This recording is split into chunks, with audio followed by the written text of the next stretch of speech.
Welcome everyone to Mosaic's first ever online solstice ritual. We're really grateful that you have come and that you're interested in this idea of helping bring the light back to what has clearly been for most people a very dark year. There's lots of ways to begin a ritual. For some reason I thought of what is supposed to be the oldest known prayer. And since we've had to refashion everything to do it online, that's probably why the prayer has come to mind. And the prayer says, "For those gods that we know that we may have offended, please forgive us. And for those deities that we don't know that we may be about to offend, please forgive us." And I'm making a kind of a prayer and a joke at the same time, because it's hard to imagine we're not going to make some mistakes going through this. We're doing a kind of ritual that actually can tolerate mistakes. In this old sense of creative, transformative ritual, it's not about right and wrong, it's about right and left. And so if something goes in the wrong direction, you just go the other direction. So if we have to stop and change directions, we'll do that. But in order to get going, I want to offer a song. And in terms of traditional rituals, songs are a big part of it. And you could even say that a song on its own is a ritual. If a person is singing a song in a prayerful way, that's a ritual. And you could say that the beginning of a ritual is partly the separating of the mundane world from the sacred world. The sacred world is always nearby. It's actually trying to get our attention. And so in a sense, all we have to do is depart from the mundane, and then we're on the verge of the sacred. And one way to do that is with a song. And so this is a song from the Dagara tribe in Burkina Faso in West Africa. I learned it from Malidoma Somé. And I think it's come to mind because it's a song used at the beginning of things, and it's a song used to call in the ancestors. And so we're going to be calling the ancestors in several ways tonight. And you can imagine the ancestors in any way that you want. Tonight, we're considering those people who have died during the course of this year, which we know has been a year heavy with death. They go from being part of our world to part of the ancestral world. And in the many old traditions, that means they're still kind of with us. And I'll say more about that in a bit. But first of all, the song. So the song's in an ancient language, Dagara. I'll say something about what it means, but it also means what it feels like. And so the value of these ancient songs is they're tuned to the psyche in a certain way that they shift the pattern in the psyche, which is the beginning of the ritual process in the sense of some kind of alteration or transformation. So there's no need to know exactly what it's about. I'll sing it and then I'll say something about it. Pura samene, pura samene, pura samene wo, pura samene wo, pura mamene, pura mamene, pura mamene wo, pura mamene wo, pura samene, pura samene, pura samene wo, pura samene wo, pura mamene, pura mamene, pura mamene wo, プラマメネウ So Pura is praise, many is much. Sa is like grandfather, sire, elder, ancestor. Whoa, much praise to the male ancestors. Pura, many, much praise. To Ma, mom, mother, grandmothers, female ancestors. Much praise to the female ancestors. They're calling on both sides. If you want to bring people into a unity, you first have to have a division in order to bring it together. And so the song is calling on the male as one side of things, the female on the other. But it also is used to bring the young and the old together. So you're bringing together that kind of division also. And then really is trying to bring the mundane world with the sacred world together. So that's the real key to the whole thing.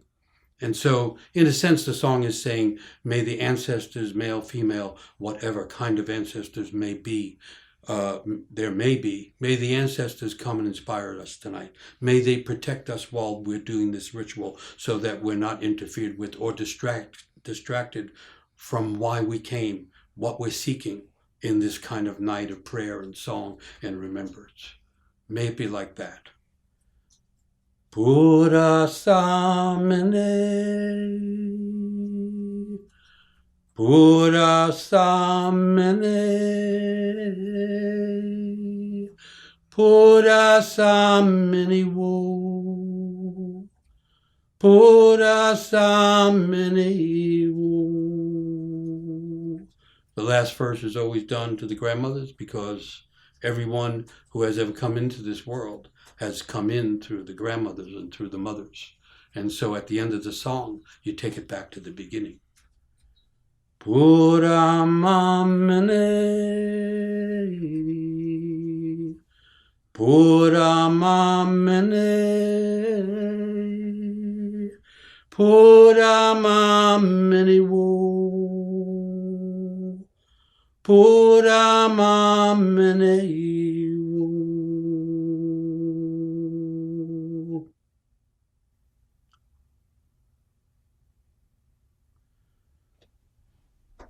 It's strange, of course, I can't see anyone.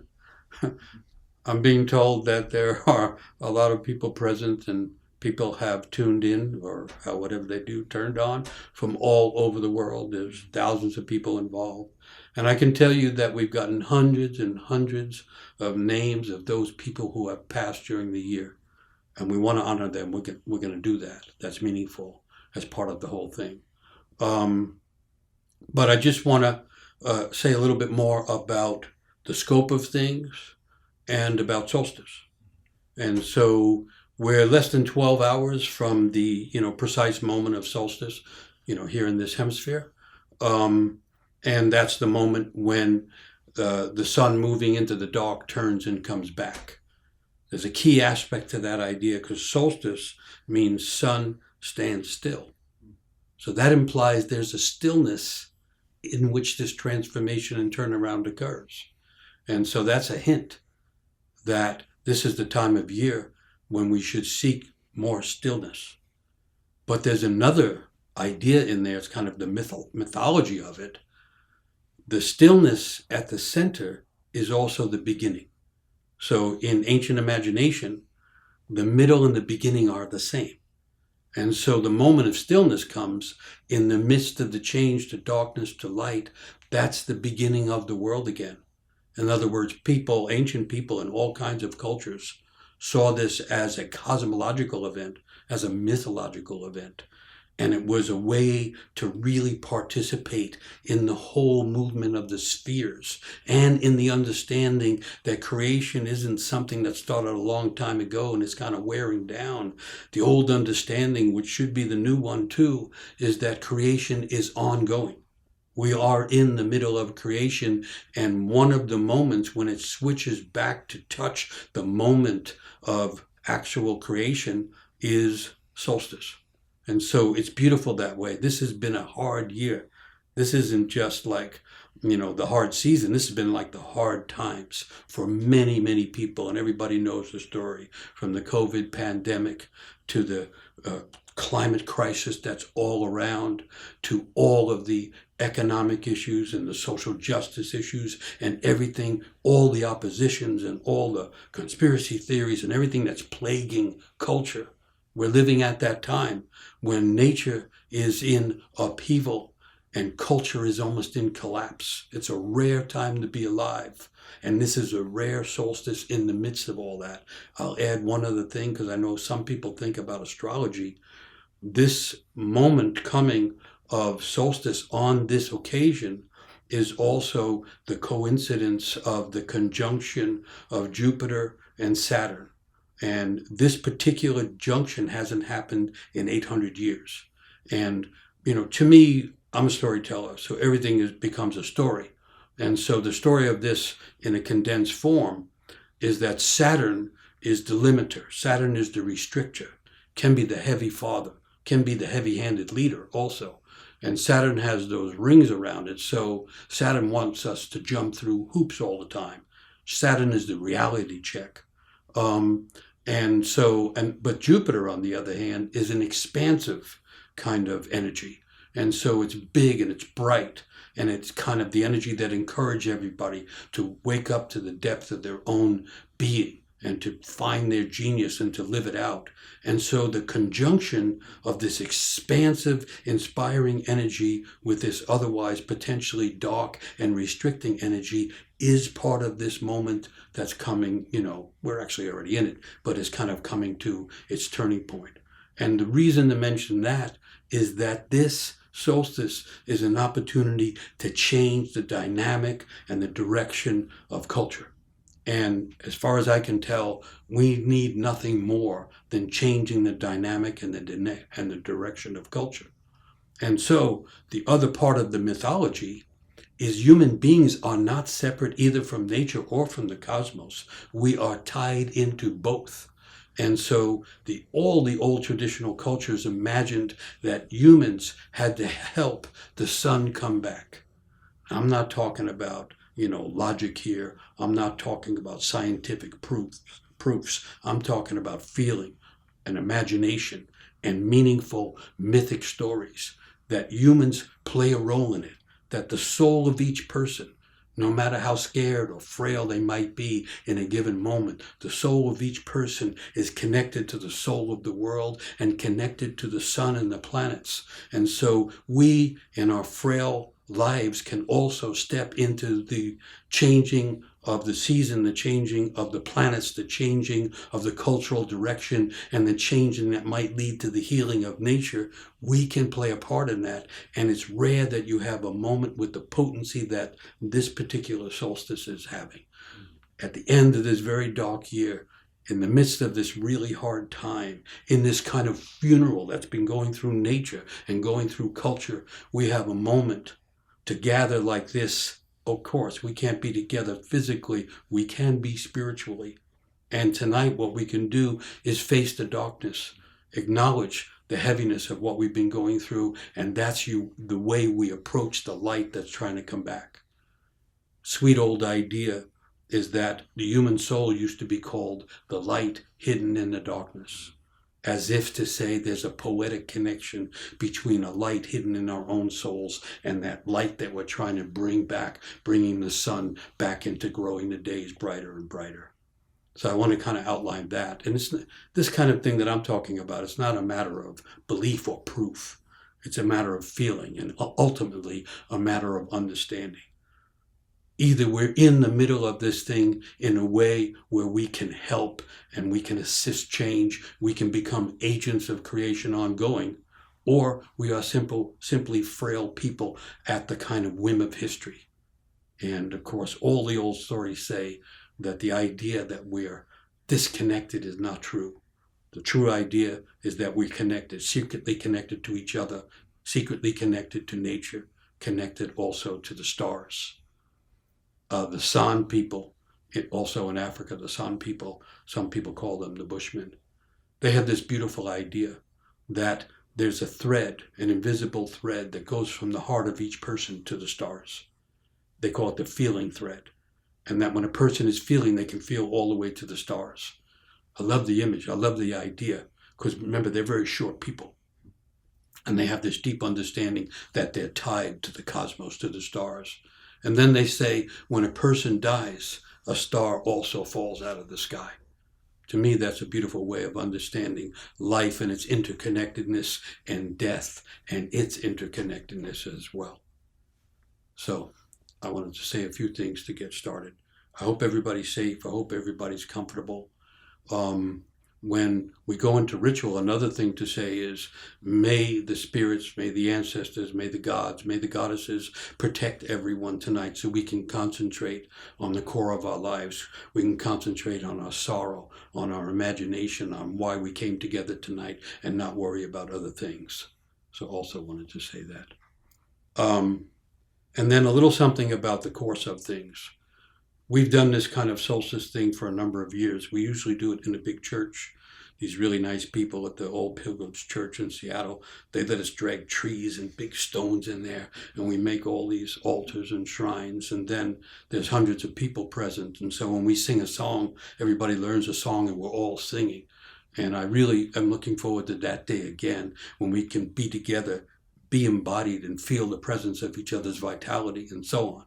But that's how we would normally do it. And there would be a lot of people helping set it up, and it would be elaborate in many ways. And what's happened is, as we thought about doing it, we've had to condense and condense and condense, and the COVID has gotten intense and intense and intense. So tonight, really, I'm standing here, and Corin Linfield is behind the camera and dealing with all the devices that we have to use, and we're the only ones here, where it would usually be quite a group of volunteer people and everything like that. And then I also want to say that because people sent in the names of those who have passed, and because that's a mournful and a sacred thing to be involved in, that those names have been handled carefully by Laura Rollins, and by Corin's wife Carrie, and by his son young Jasper. And all the names have been handled carefully. They've been taken from email, and they've been put on pieces of paper and rolled into scrolls. They've been sung over, and to tell the truth, they've been cried over. And then they've been smudged with sage, and they've been brought in here. In here is a studio that we've used. I used to use it for writing. We've used it for many different things. And we just built in mini versions of the larger shrines that we typically do. And so there's 3 shrines, and there's 3 steps to what we're going to try to do. And the first step is the remembering, the idea of honoring the ancestors, the idea that in order to inhabit this night, in order to inhabit this space of solstice, we have to remember those who are no longer here. That's a human thing to do, a respectful thing to do, a prayerful thing to do. And we have hundreds and hundreds of names, that need that kind of attention.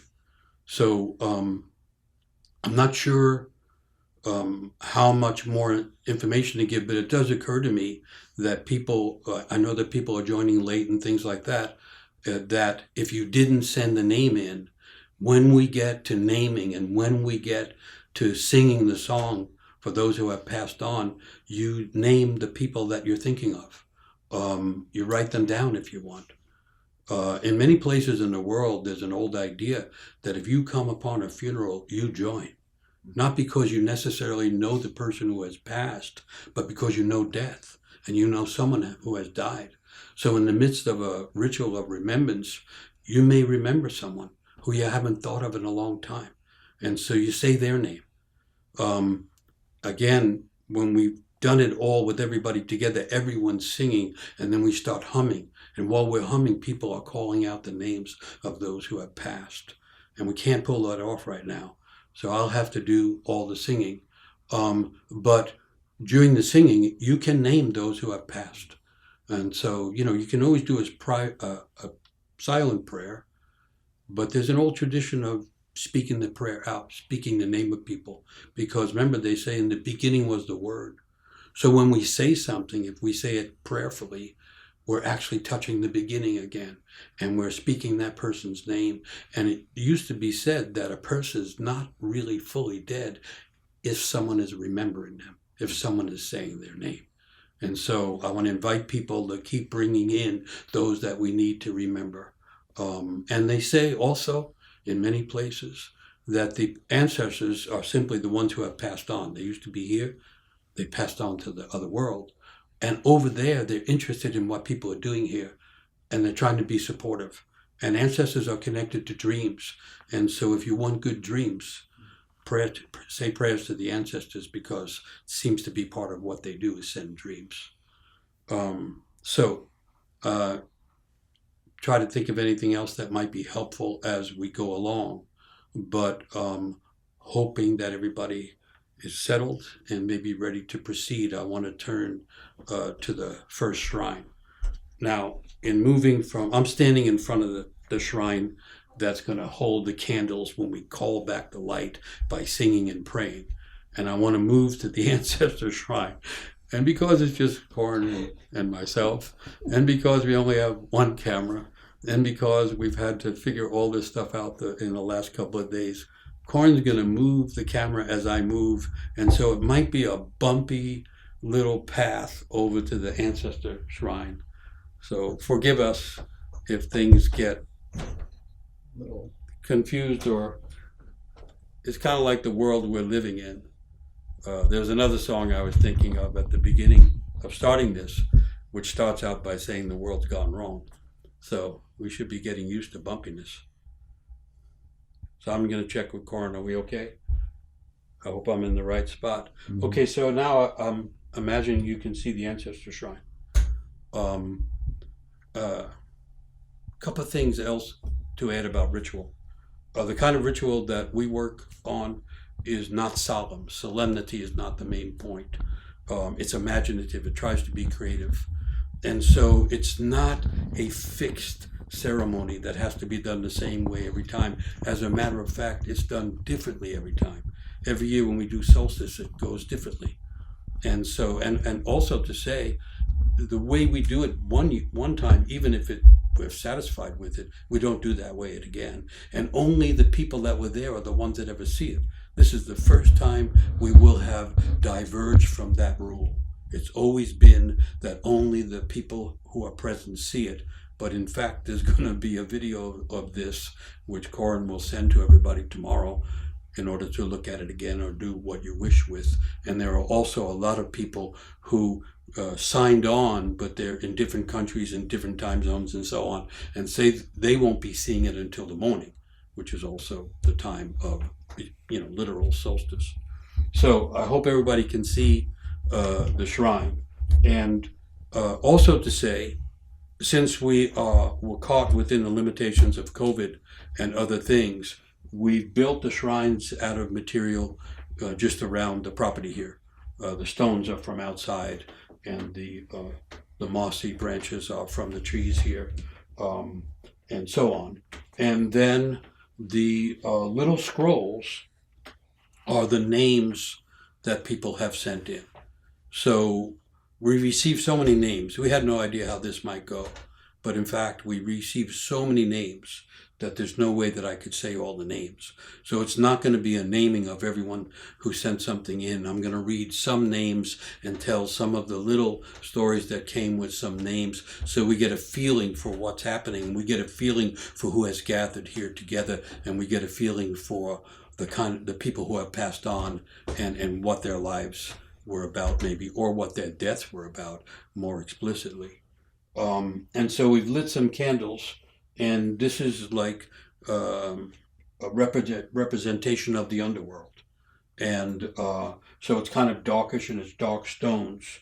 And so there are many cultures that imagine that the ancestors were down below. And, down below got a bad reputation, let's say, with Christianity and so on. But it didn't used to be that way, because down below was Mother Earth. And so the ancestors were down in Mother Earth, and people were actually dancing on top of them at times. And so, and this was true in ancient Europe as well. So the stones and the dark arrangement and the branches with no leaves are a representation of the darkness, the underworld, and the dark time of the year as well. And then each scroll is either a name, a particular name, or a group of names, because people sent in groups of names, so then they were moved onto the scroll as a group. And so we're looking for a way to symbolically represent everyone who has died that we have been told about, because really there's too many names to read. So a different song for each shrine, which is how we tend to do it. This is another song. This is from South Africa, and it's part of a funeral song. And it really has very few words in it, so you can learn it rather quickly.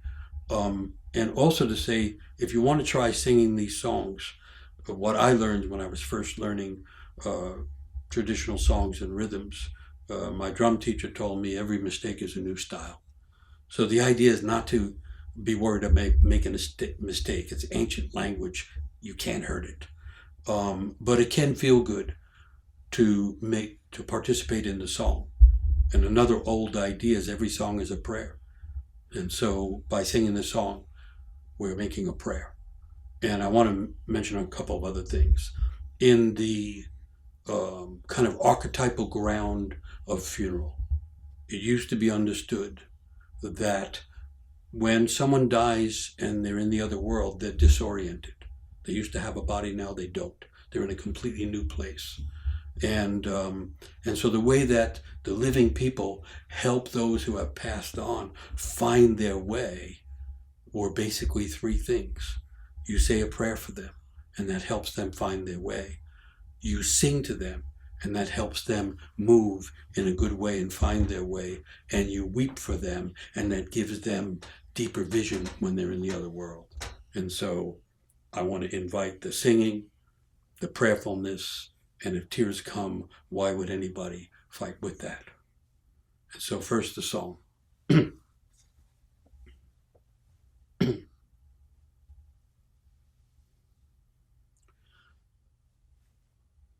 Away, away, away, away, away, away, hey la, hey la, hey la, away, away, away, away, away, away, hey la, hey la, hey la, away, away, away, away, away, away, hey la, hey la, hey la.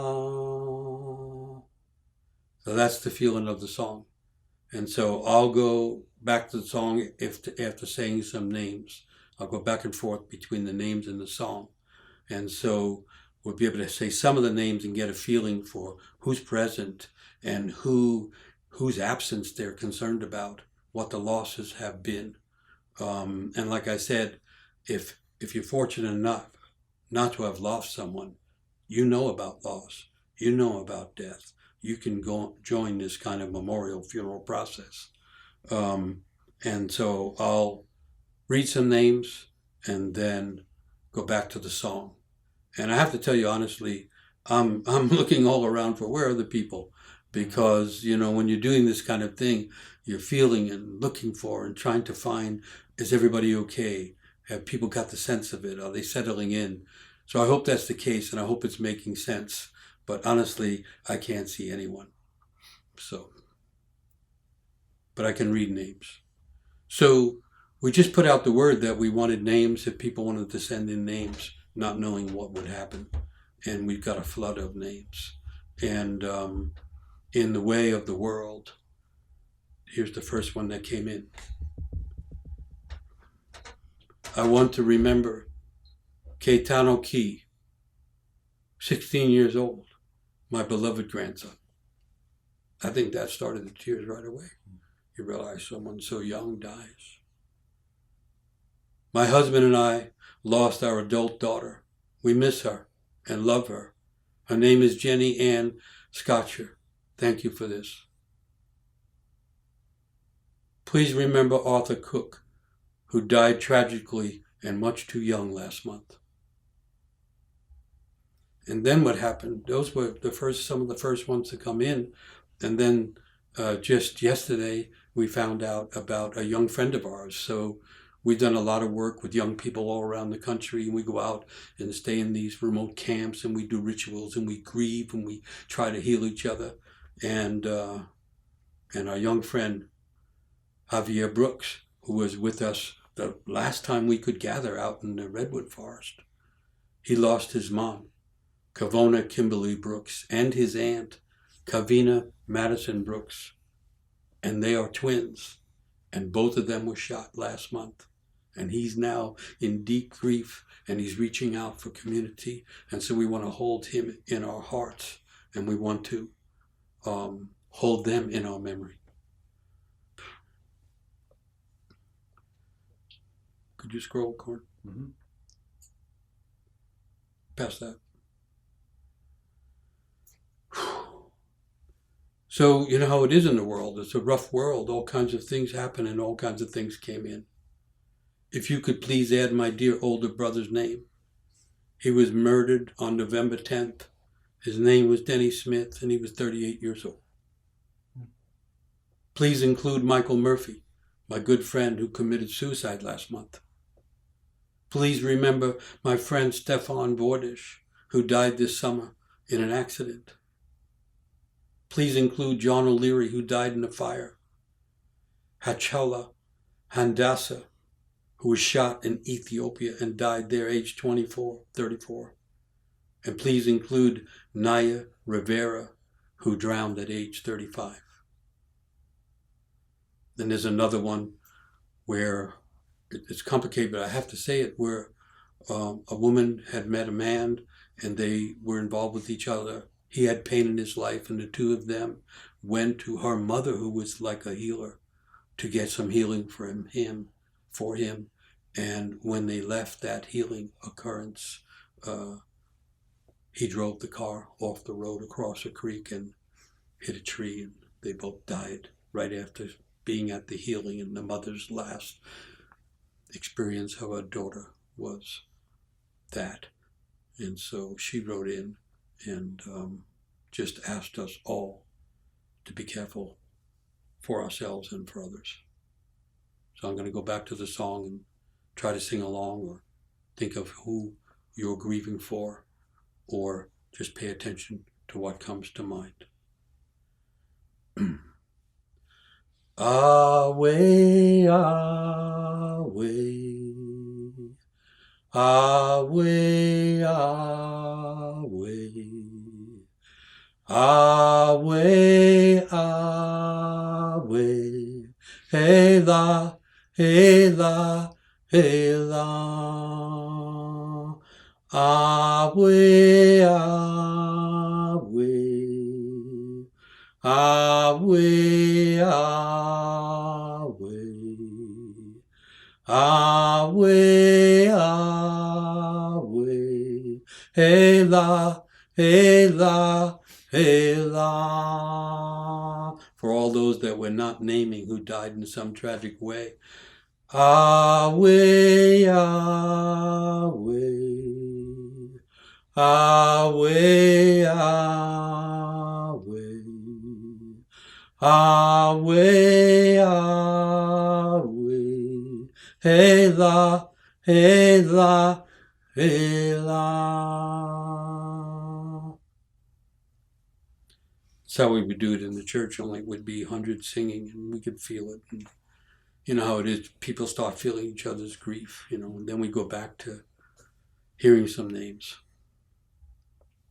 My father, Louis Fabian Brody, passed this year. I was unable to attend his funeral in the UK, and we have not been able to honor his passing yet in the way that we need to do it. So it's meaningful to us and to me to be able to remember him and honor him tonight with everyone else.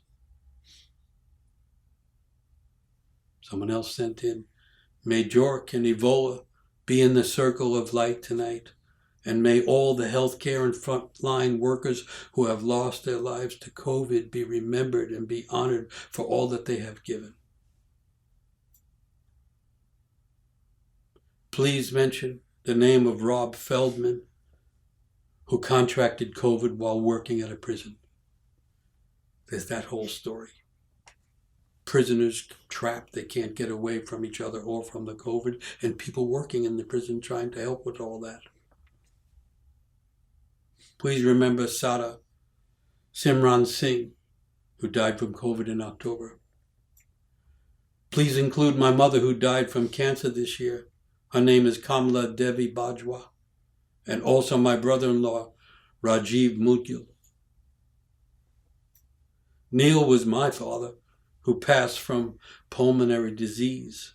I couldn't hold him to say goodbye and could only see him through the window of my parents' house. Let's pray for all the first responders, all the healthcare people who are risking their lives and who get sick themselves. Please include all the counted and all the uncounted deaths from COVID-19. And this one came in as a group. Please remember Sister Ann Wilder, Sister Barbara Whitmore, Sister Kathleen O'Brien, Sister Ellen Thomas, Sister Mary Dennison, Sister Muriel Geisler, Sister Betty Rogers, Sister Blanche Dubé, and Sister Dorothy Briscoe. I think from a nun, group of nuns, a group of sisters, all died in the past year. And here are the names of some who have made the transition to the other world, but they were in the sacred world when they were here. Reverend Ed Townley, Reverend Elsie Hebner, Reverend Vernell Taliaferro, Reverend Dr. Ruth Mosley. So for those in the prisons, for those in the sacristies, for those that can't get to have the final hours with their loved ones, for them we're singing again. Imagine who you're concerned about. If someone comes to mind, it means they want you to sing for them.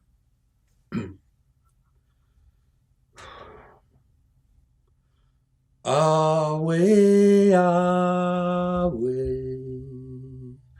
away, away,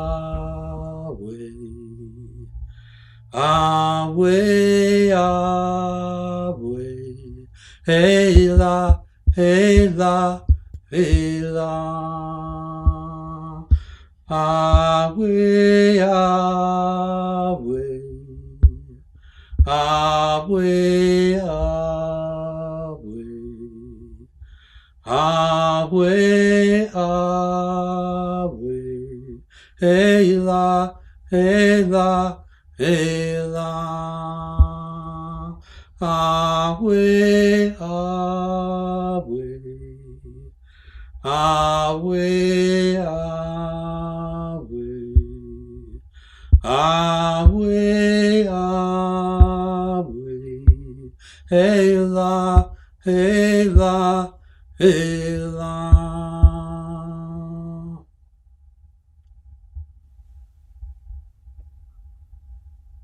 If you go back far enough, everybody had funeral songs.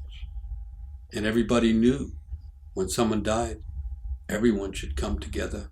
It was one of the places where unity could be created. And so maybe with all that we're going through, with all the things that are changing, with all the breakdowns that are occurring, maybe we'll reimagine funeral again. Many people think it's the oldest ritual. The end of life being the thing that teaches us about the importance of being alive. To do funerals isn't to be morose, it's actually remember how important life is. So, I'm going to go on. Needless to say, the names and the statements have come in from all over because everybody's in pain.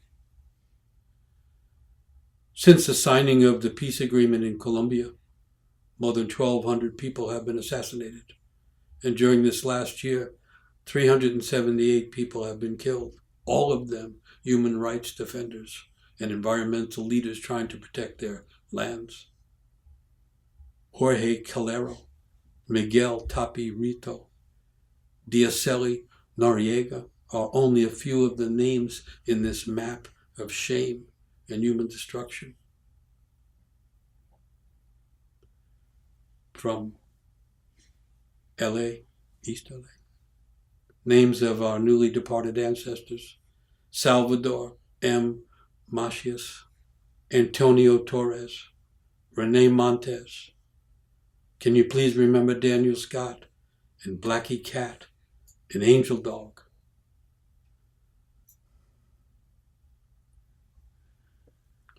Another group: Soraya Medina, who is a healer and a teacher. Kay Knife, a Lakota elder who passed from COVID. Judith Tannenbaum, a writing instructor in prisons. And the members of Alejandro Zacuna's family, 9 of whom got COVID and 2 of them passed as a result of it. I feel like, you just want to stop and say the prayers for all these people, and I think that's what the song is trying to do. Some of the stories are just so compelling. Like with the idea that you can attend a funeral without knowing who died. Sometimes hearing the story of someone who passed moves something in the heart of someone who never knew them. That certainly happened to me when this came in. My mother, Sonoko Strong, passed away. She was a beautiful spirit, an inspiration to many people.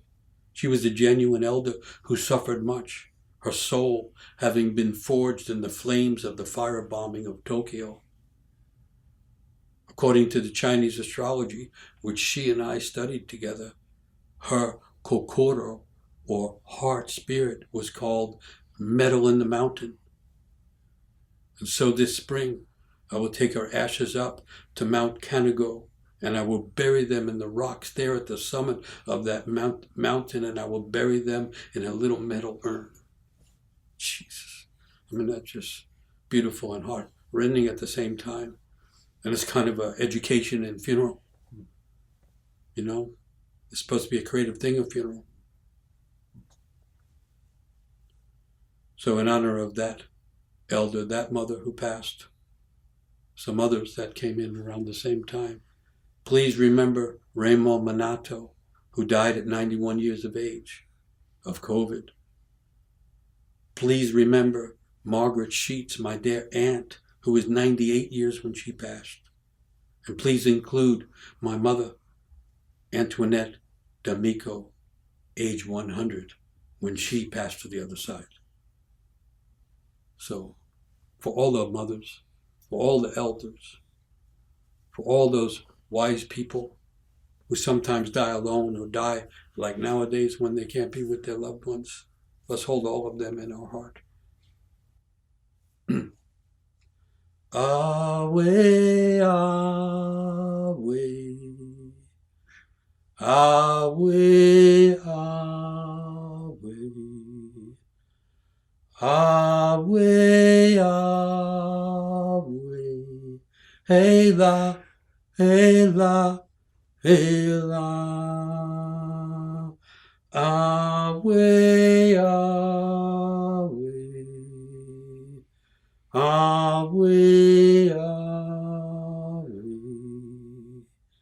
away, away, away, hey la, hey la, hey la, away, away, away, away, away, away, hey la, hey la, hey la.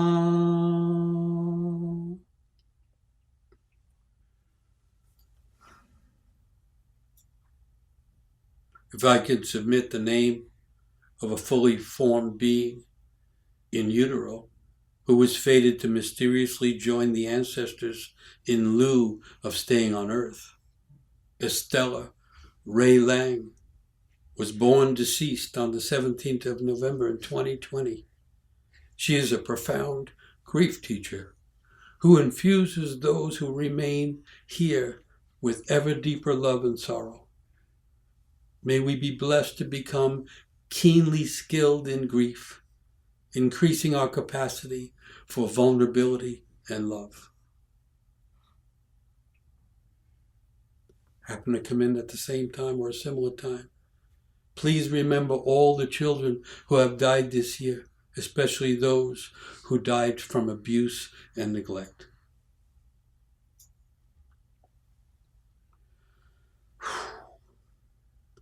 We got a message that one of the 13 indigenous grandmothers, Rose Ranjamarie Perret, has passed. And then there are other people that are well known that have had an effect on all of our lives, whether we're aware of it or not. And one of them, of course, was Congressman John Lewis. Remember the funeral going over that Selma Bridge again. And remember him telling everybody, get in some good trouble. That's the thing to do when you're alive. In Africa, they say, when death finds you, let it find you fully alive. He was fully alive, and so was the Honorable Representative Elijah Cummings, and so was the Honorable Justice Ruth Bader Ginsburg. We lost leaders this year. We lost visionaries. We lost people who gave their lives for meaning and for purpose. We all know that. And we also lost the storytellers and the songwriters. John Prine we lost this year. Justin Townes Earl we lost, and Kenny Rogers, and Jerry Jeff Walker, and Little Richard, and Trini Lopez. And this year we lost Diane DePrima, one of the last poets of the Beat Generation. And we lost Chadwick Boseman, and we lost many other people that have meaning in terms of the larger culture. Too many to name, but we're naming those in order to remember that kind of loss. And this was the year, it is the year of I Can't Breathe. Not just because of COVID, but because of the loss of so many people in the Black community in particular. And so this is the year that we lost George Floyd, who in his death brought life to so many people also. And Breonna Taylor, and Rayshard Brooks, and Manny Elijah, and many, many others who were lost to injustice, who were lost to the kind of violence that erupts throughout the world these days. And so for those people that were known and were in their own way like a shining star for everybody, I think we have to include them.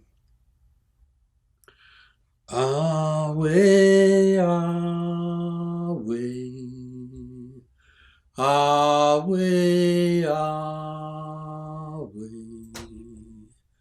away, away, hey la, hey la, hey la, away, away,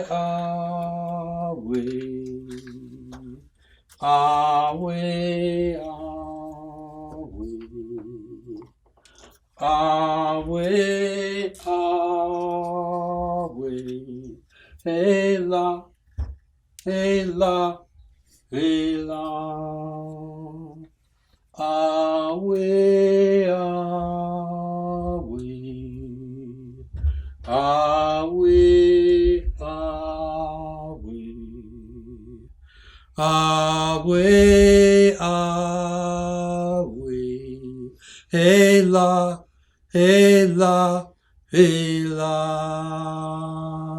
And just to make sure that we're doing this, away, away,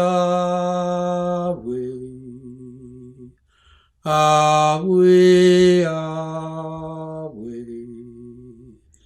away, away, away, hey la, hey la, Ela. And to remember anyone who might be dying tonight, alone as people are dying nowadays, or in pain. Away, away, away,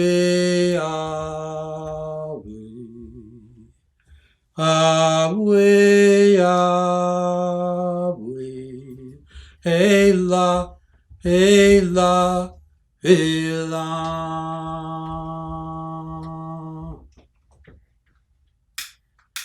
I want to take a moment so people can remember who they're remembering.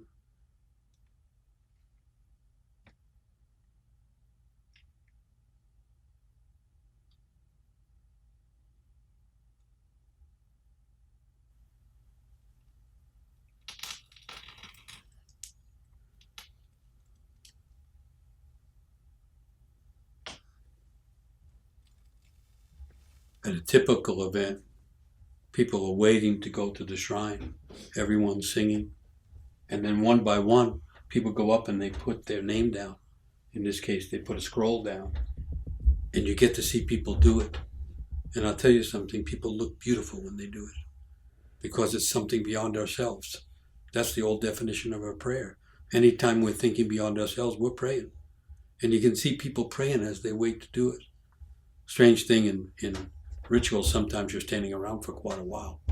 And the idea is to imagine, especially think about those who we've lost and those who are in trouble and so on. But it's beautiful to watch people put them down. And so when we're finished here, just so people know, we'll stay here until the candles burn down. We'll sing more. And then we'll gather all of the scrolls.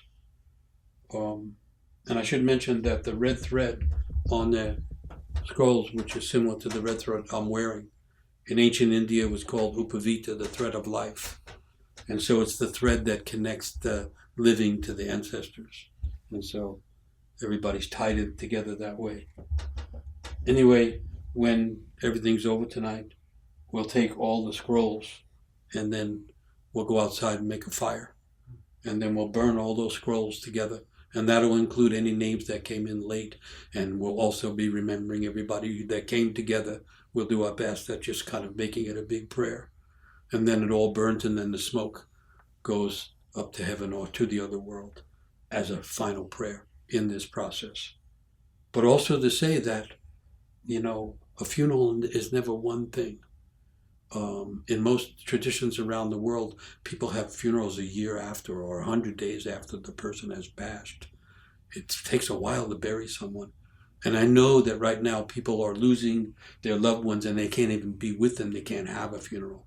So I just want to say there are traditions in which you simply take something that belongs to that person and you make a hole in the ground and you gather some people, or even you do it by yourself.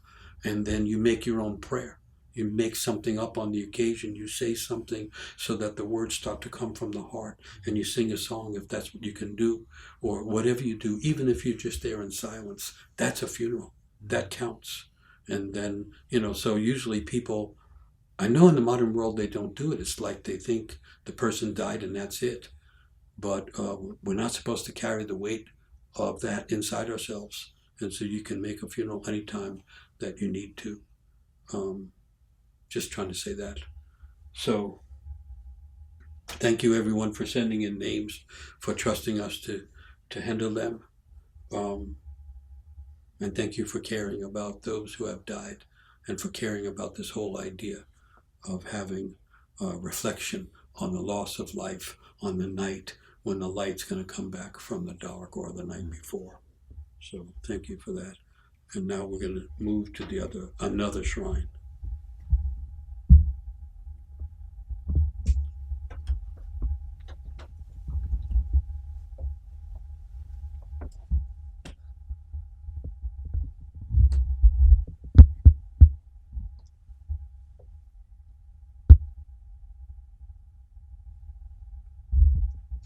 Go on. Go there. You're good where you are.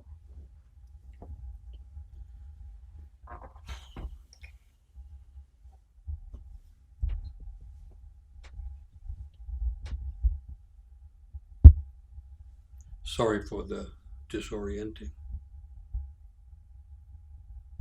So,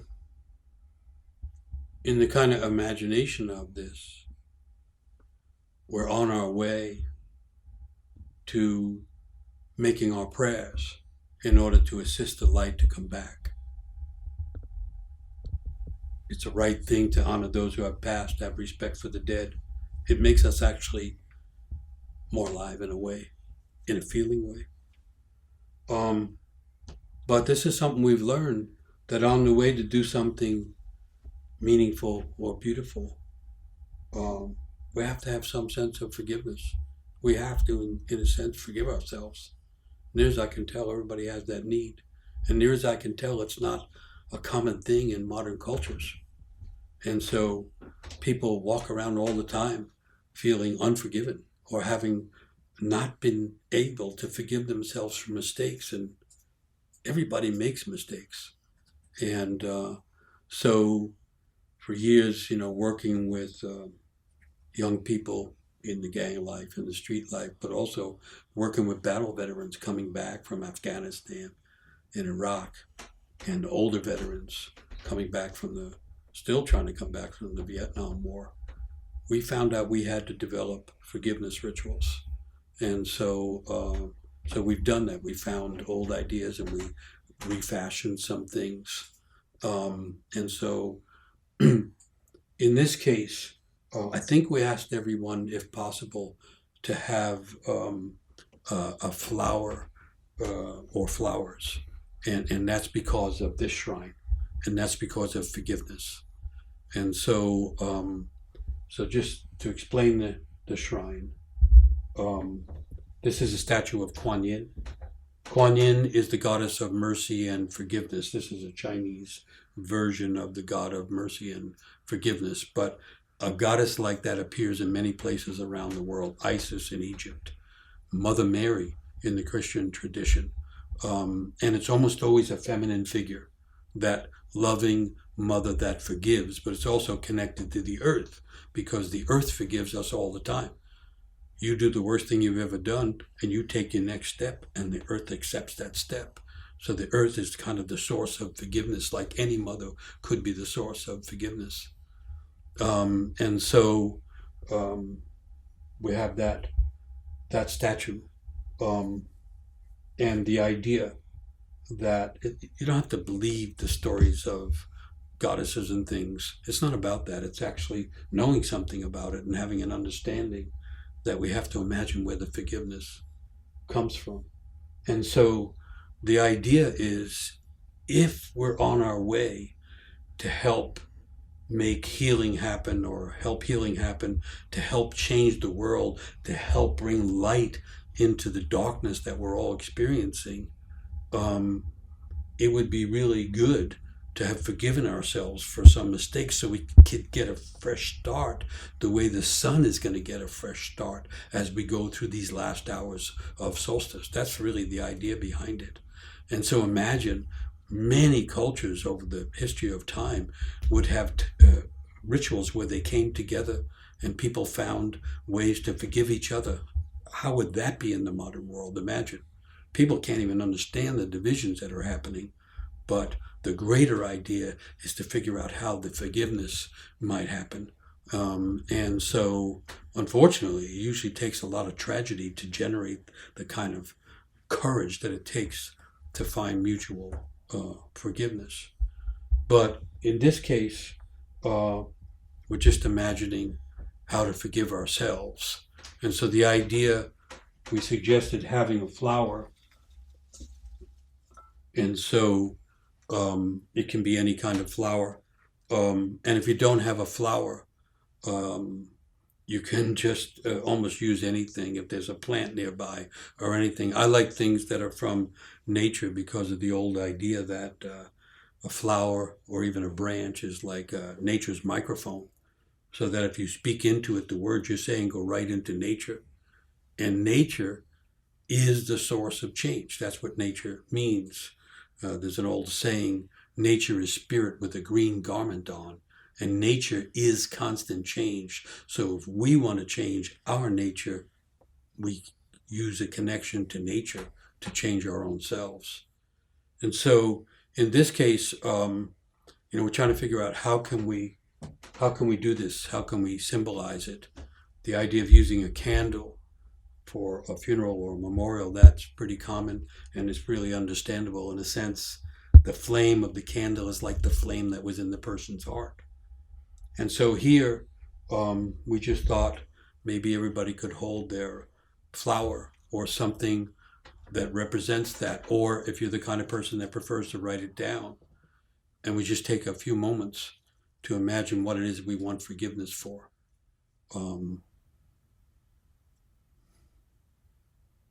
I just thought of my mother, and I have to say, it took me a long time to forgive my mother, and it came only in parts at times.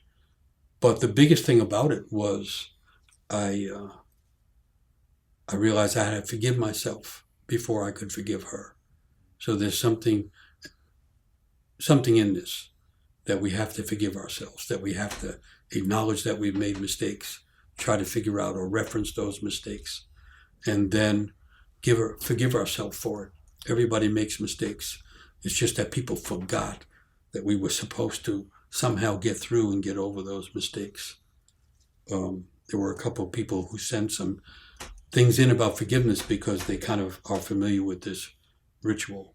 Here is one of them. I pray for the courage and love to fully forgive my parents for not being the parents I needed them to be, but also to forgive myself for putting my life before my son's life when I thought I was going to die while giving birth to him. That's really thoughtful. Working something out. You can have an awkwardness inside about your own children because of something that happened. This is a statement of forgiveness from our good friend, Luis Rodriguez. I forgave my father who molested my sisters. He destroyed our family, but forgiving him was more about forgiving myself. I carried so much hate and rage. I could not let my father off the hook. But I didn't have to carry the hate all my life, for it only poisoned me, and it finally became time to become whole from all that brokenness by forgiving myself and then learning to forgive him. So parents come up a lot in this situation, but it doesn't have to be that way. It can be any offense we've done to a friend, or it can be an offense by omission, something we could have done, maybe we should have done, but instead we omitted it. It's up to everybody to figure it out. So whatever makes sense to you, write something down. If you have a flower, say it into the flower. And then what we do, like I'm going to do, is put the flowers in the shrine of Kuan Yin. But from at home, if you put the words into the flower, then later tonight or tomorrow, you take and go put it in the forest. Give it to nature. Let nature help make that change. We're working with battle veterans, and they couldn't forgive themselves. So we had to figure out rituals to do that. And sometimes we used earth and rubbed the earth on the hands and then rub it off in order to get the hands clean. You can use salt. I'm just trying to suggest that forgiving ourselves is a good step on the way to bringing back the light, the inner light as well as the light of the solstice. So I'm going to sing another song and then think about, write down, imagine some kind of forgiveness for you or someone you want to forgive. They're connected. This is a Yoruba song. It's another earth song. It basically means, Mother Earth, hold us. Help us hold ourselves, for this world is hard.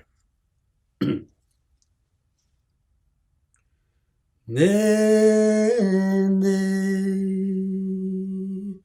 eyuya, ne ne e you ya a ye yo a ye ele a ye yo aye shodu ne ne you ya ne ne you ya aye yo aye le aye yo aye shodu. I'm going to put some flowers here, kind of symbolizing whatever you're imagining as forgiveness. And honoring the powerful energy of these deities of forgiveness. Kuan Yin, Isis, and these other feminine deities that have this mercy is the other word. They have mercy. They're said to be the deities who weep for humans, that they feel the suffering of humans so much that they weep. So this is the opposite or the contrast to any kind of intense, demanding God or deity. This is the forgiving energy of the life and is connected to the Mother Earth. And part of the understanding of getting the energy back in the world, getting back connected to creation, is that energy is freely coming up from the earth. The same energy that pushes up the flowers and the trees and the plants tries to enter people. And all we have to do is let it enter us. And in terms of understanding, how it works, the earth is that generator of connection, of compassion. And so the idea is all around us, the world is trying to forgive us. And when we work with people who have been involved with a lot of violence and a lot of harm has been done this way or that, everybody begins to figure out what it is they really want to forgive themselves for or forgive other people for. And the idea of ritual is you make it an embodied thing, you make it a real thing.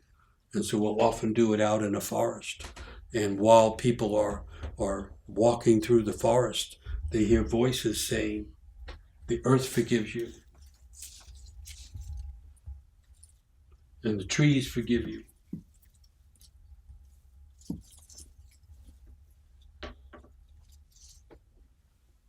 And the moon forgives you. And the animals forgive you. The animals we would have a lot to be forgiving for nowadays when it comes to the animals.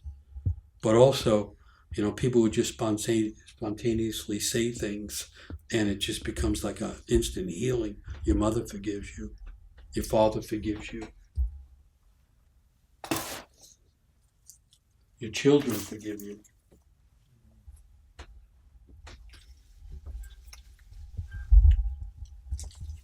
The ancestors forgive you.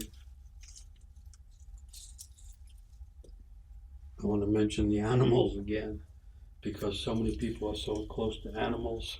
In the memorial or the collection of names, I have to say that people sent in a whole number of cat names, and just talking about how meaningful it is to lose an animal, especially some of the animals, cats were 20 years old, and I didn't want to leave them out, but I wasn't sure what to do with it, so it kind of comes in here. Uh, Gratitude to the animals who give so much love and care to people who instinctively know when a person is hurting, and also the animals forgive us.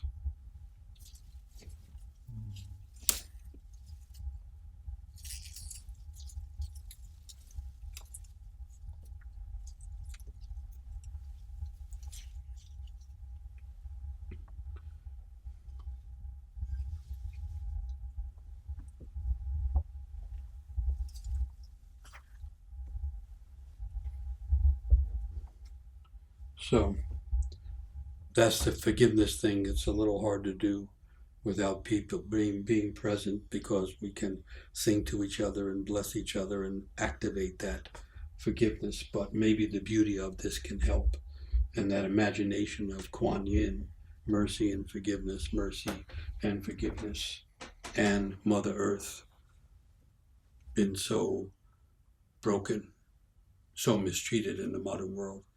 But they say Mother Earth forgives us too. Not that we should continue that, but at least we could know it's forgiven.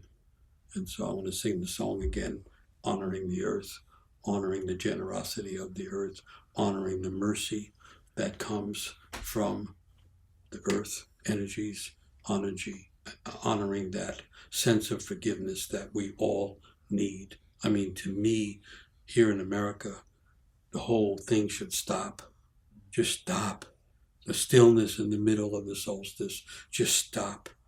Sing and pray for all the people who have died. So many have died this year. And then stop all the political fighting and stop all of the hatefulness that seems to, just consume time now. And forgive each other, at least in a moment of forgiveness. That's what people used to do. They didn't argue it to a conclusion. They didn't simply, what did they call it, find a compromise. They found a forgiveness. They found a way to say, on this occasion, because of what's happening in the world, because we're humans, I want to forgive you. Will you forgive me? Nene, eyuya, nene, eyuya, ayeyo,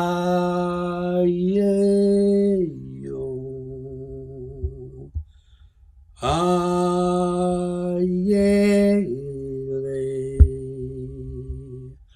ayeyo,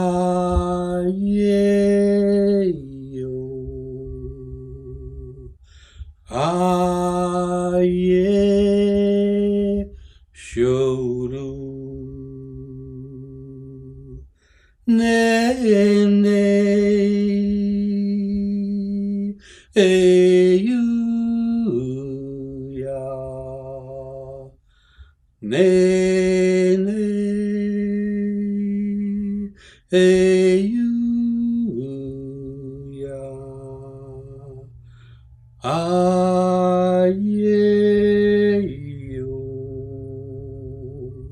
ayele,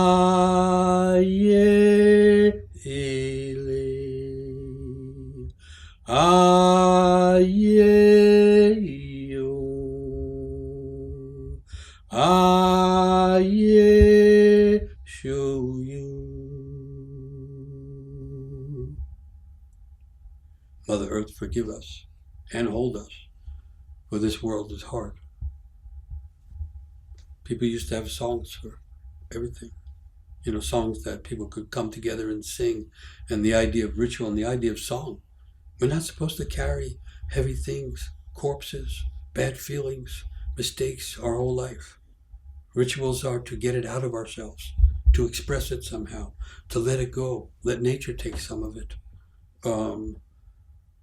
Let the feelings go, let the feelings wash through. Part of me's back at the ancestor shrine because the grief in modern culture is so tremendous, and it's right under the skin of things. And yet, it's typically not expressed. So it's a problem. It's like not forgiving myself and then trying to help the sun come back. One old idea is that emotions travel in pairs, and grief travels with joy. And so when a culture has no capacity or willingness to express grief, it loses joy. And then it has to replace it with, diversions, fantasies, escapes. And so grieving is the natural way to let the emotions, the sorrow, the heaviness of things go through, like forgiveness, to let it go. And then that gives us access to other emotions, including joy. And so this idea of bringing back the light really involves bringing back the joy of life. I know this is the dark time and the hard time, but we can't simply let go of the joy of life. Especially though, once we express some of the grief, the joy comes back naturally. It doesn't mean we don't feel loss. It means that we feel it while we're fully alive. And so that's part of the idea there. And so I want to encourage everybody, if it makes sense to you, to figure your own way of finding some forgiveness. And just to say, when it comes to like these flowers, we'll take them also, we'll put them in the woods. We'll give them back to nature. And we'll do that as a prayer for everyone to find forgiveness.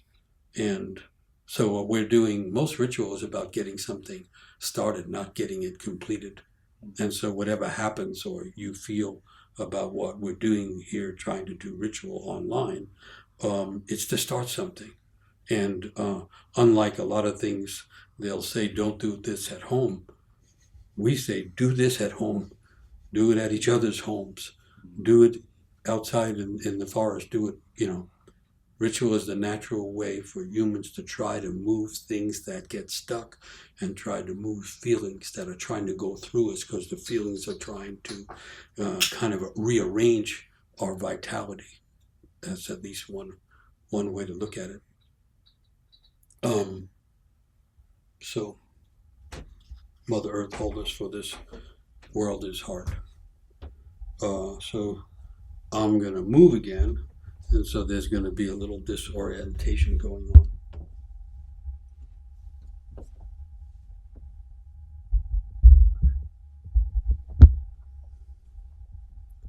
Okay.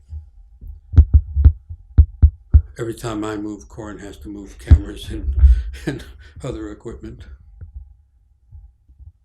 Hope everybody's all right. There's this strange thing of, ritual intended for people to be doing together. And here we are trying to do it together apart.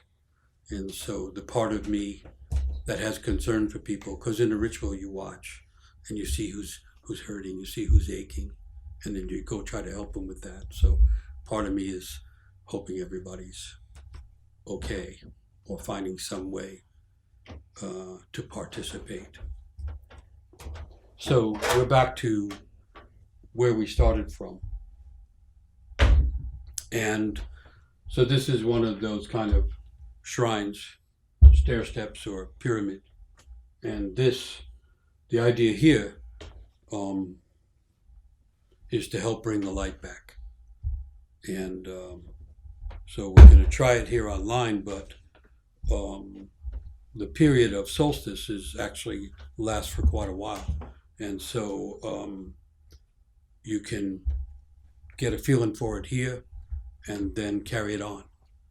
And so in this case, we asked everyone to have a candle or several candles. And so the candle is this great thing, right? A small light that represents all the light. And so by placing a candle, especially prayerfully, we're doing something about the light and the dark.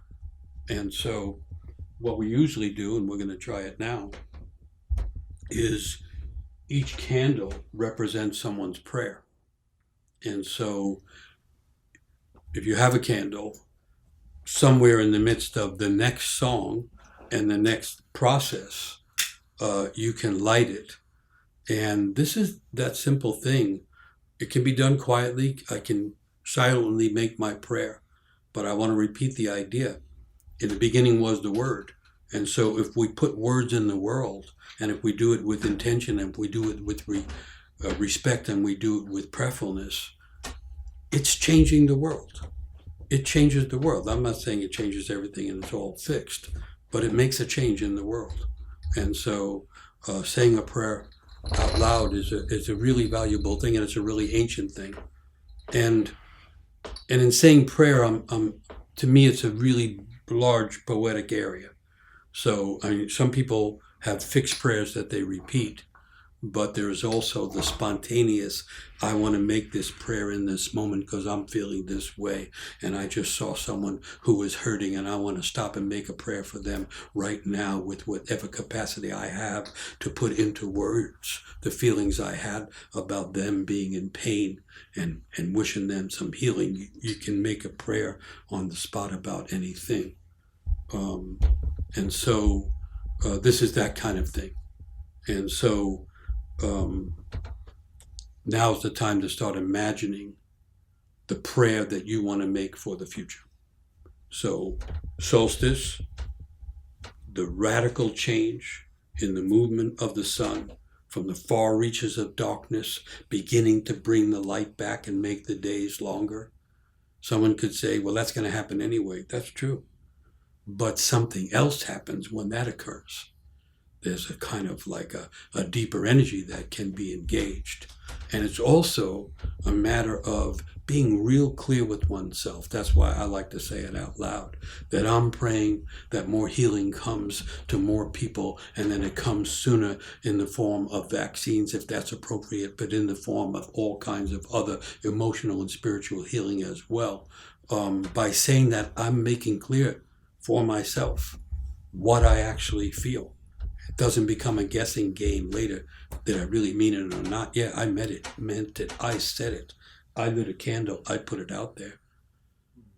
As a matter of fact, you can make a shrine out of almost anything. And then all you have to do is add a candle and make a prayer. And that's a meaningful thing. As far as I can tell, it's a meaningful thing, both for the person saying it and for the fact that now something's in the world. And so solstice was a time to make prayers and light, to be joined the returning of the light by adding light to the world. And people would do it with a single candle or many candles. People would do it with a fire if they're outside.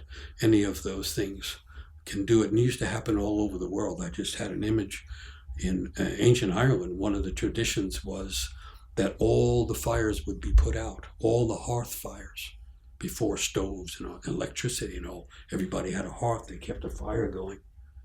And everybody would put the fires out, except for the one fire that was always kept burning. And then the people who kept that one fire would begin to give fire to everybody else, and people would begin to run all around from house to house, from place to place. You'd see people carrying fire from one place to another. And so it would go from darkness back to where everybody had their hearth fire back, and there were bonfires and there were candles lit, and it would go from dark to light, and the hearths enlivened and all that kind of stuff, acting out the turn from darkness back to life. But also then they had this thing where all the hearths had been lit from that single fire that was the fire that they kept going all the time. And that was a way of saying, both symbolically and literally, that our hearths are all connected, and therefore our hearts are all connected. And so that's this kind of thing. We'll do a version of it now, but when we're doing it all together, everyone again goes up with their candle, and you see the prayerful qualities of people. You see the elegance and the patience of people, and each person puts their candle up there, and then we all sing, and everybody's singing for each other's prayers. It's a beautiful thing. We'll do a small version of try to do it tonight, but you can do it again later tonight, or do it tomorrow. Do it any time you want. And so part of the idea is to help bring the light back. And part of the idea is to put a prayer in front of us, So we're not simply going down the road, not knowing where we're going, not having an imagination of where we're going. Put a prayer out there, and then put a song with the prayer. And that's a kind of a protection. In a sense, it kind of opens the way. So those are some ideas behind the solstice, candle, fire, bring back the light kind of thing. And I want to repeat the idea. Everyone has like a flame burning in their heart. It's interesting too. There's two ways for the flame in a person's heart to grow. One way is when the person realizes that there's this flame in there, the flame of passion, the flame of love, the flame of genius, the flame of imagination.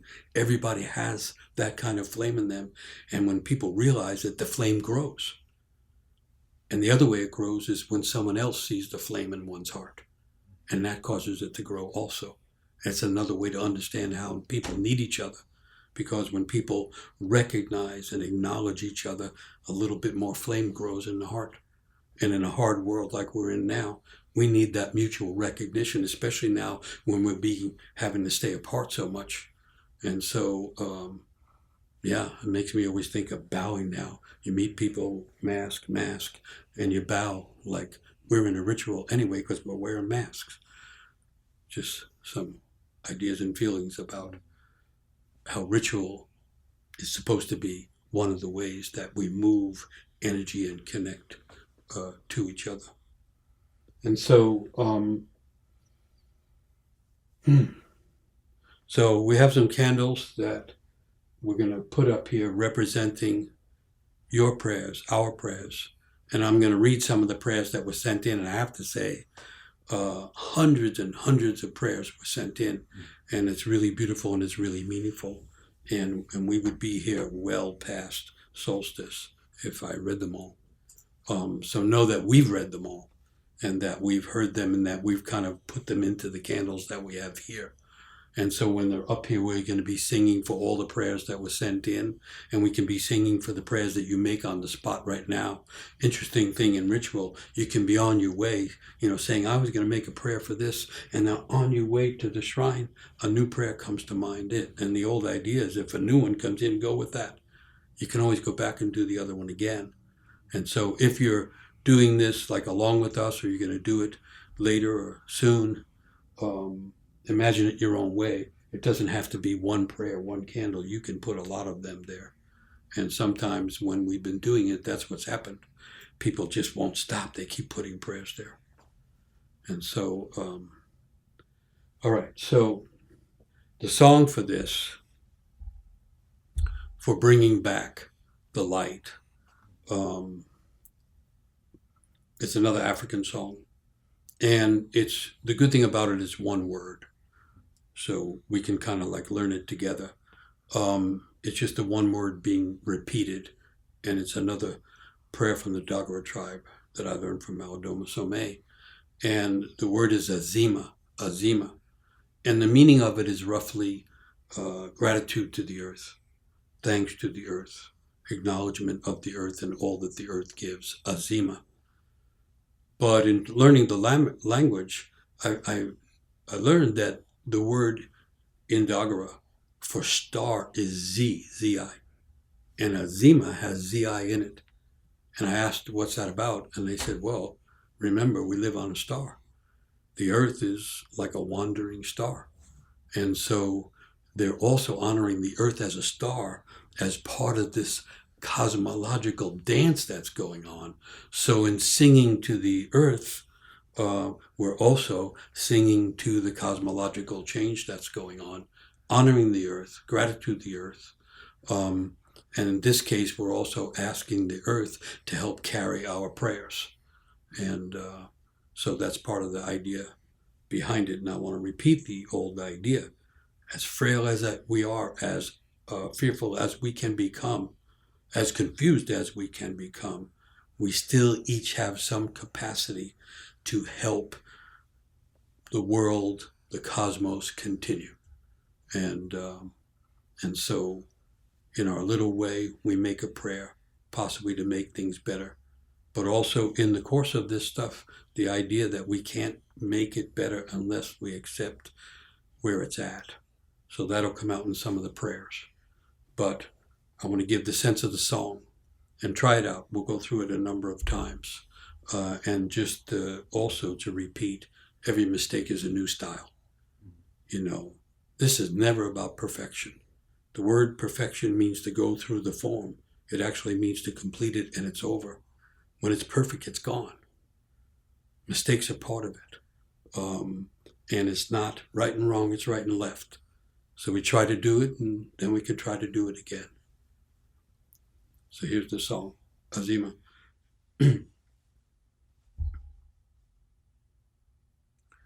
Azima wo e, Azima wo, Azima wo, Azima wo, Azima wo, Azima wo e, Azima wo, Azima wo, Azima wo, Azima wo, Azima wo, Azima wo, Azima wo, Azima wo, Azima wo. So I'll read some of the prayers. We'll move some of the candles. You work on your prayer, write it down, say it, try saying it different ways. Light the candle, then try singing the song. And we'll try to sing each other's prayers into the future in order to shift the energy of the world, in order to help with the healing and the bringing back of the light and the vitality of life. So get another chance at this thing. I pray that love and peace prevail in the new earth that is unfolding. I pray for trust and divine guidance.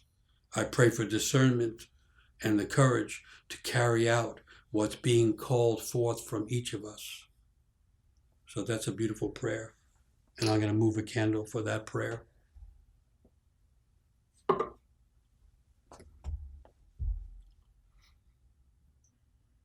So prayers can be like that. Prayers for the earth, prayers for the future of the earth, prayers for the changing and healing of the earth. But prayers can also be very specific. May our daughter, Zoe Albright, and all those suffering from long-term effects from COVID be blessed with healing, be blessed with recovery, and find a full return to function and health.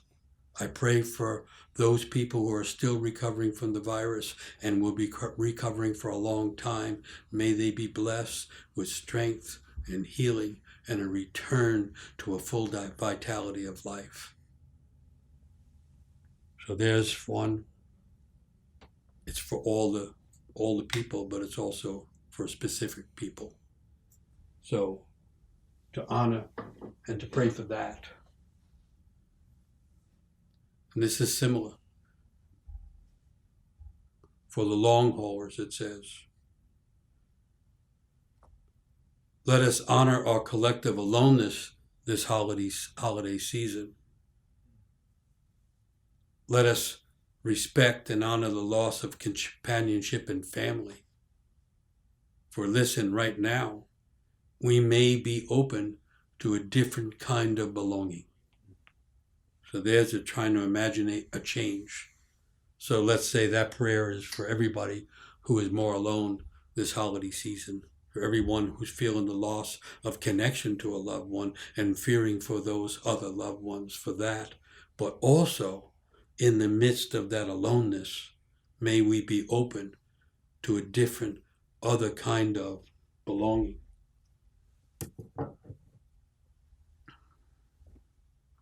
They say whenever a transformation is happening, we have the opportunity to bring into consciousness neglected, rejected, and repressed aspects of ourself. A young person was asking me recently, if we can't get together and love each other, what do we do with our love? And it seemed to me maybe we are being asked to love ourselves more. maybe we're being asked to find a way of belonging more with parts of ourselves. Everyone has parts that have not been fully expressed, that are waiting to come into awareness. And maybe the world is calling on those parts. Maybe that's part of what's needed. I have a friend who is suffering from a debilitating disease. She's fighting to regain mobility and find ways to cope with a tragic loss. So my prayer is for her. It's for her healing, and it's for peace in her heart, and it's for peace for her entire family. So it's really meaningful to pray for someone else. And so whether you're using the same candle or a different candle, or just making words, let's make a prayer for those we know are hurting in some way, for those we know that need healing, literally, specifically. Let's make a prayer for others. That makes us more human too.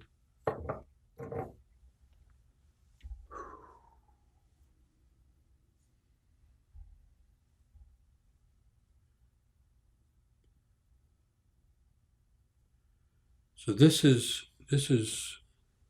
connects back to the ancestor or shrine in some way, and that makes sense too. This is a mother saying that she's lost a daughter, and she's trying to release her freely, accept the loss in deep reverence, and not ignore immeasurable grief. But she says that her daughter is asking something of us, of you, of me. That is to say, her daughter who has passed on is asking us from this moment forward to be our best self, to be gentle with ourselves, but also to be our best self. So that's similar to that idea of prayer for a part of ourselves that maybe hasn't become conscious or hasn't been accepted. A prayer that we can at least on some moments be our best self.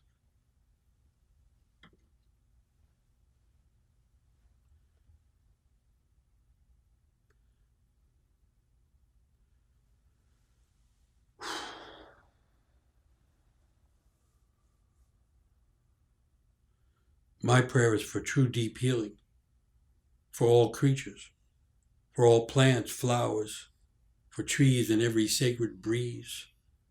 My prayer is to be healthy in the spirit of the wild, to be finally free. That's what my prayer is for, to be free and to be cuddled in the mystery of life. So, a prayer for all creatures, for plants, flowers, trees, for the sacred breeze, for the mystery of life. A prayer for our freedom individually and together. So that makes me want to sing Azima. So we have some prayers up there. You have your own prayers. I trust that you're figuring out what to do with them. I hope you can follow the song and sing, but if not, follow your own prayer. Azima wo, Azima wo, Azima wo, Azima wo, Azima wo, Azima wo, Azima wo, Azima wo, Azima wo, Azima wo.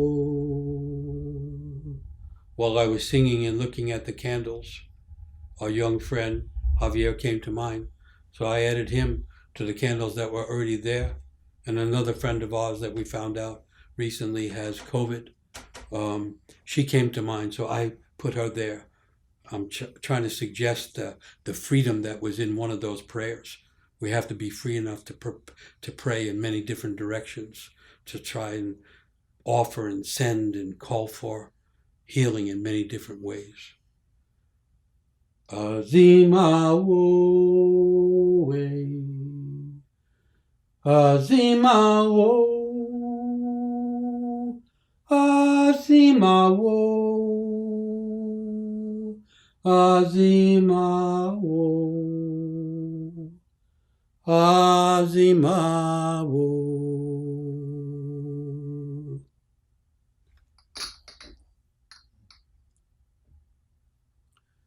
I'm going to keep going with some of these prayers.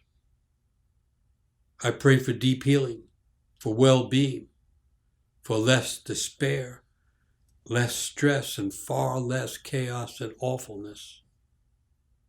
May we get through today and get through tomorrow with less screams and more beautiful dreams. So that's got humor in it, and it's got some poetry in it. So a prayer for less screams, less chaos and awfulness, a prayer for more beautiful dreams, and we all came here as dreamers, a prayer for more beautiful dreams, and a prayer for those young people called the dreamers who have the right and the need to have the dreams and have the freedom of their life, so a prayer, I've got to watch it, I'll knock this out, a prayer for the dreams of the dreamers, the young ones waiting to be given access to being fully with everybody else, you know what I'm talking about, and a prayer for the dreams in our own hearts that have a tendency to try and awaken when the light starts to come back, a prayer for all the beautiful dreams.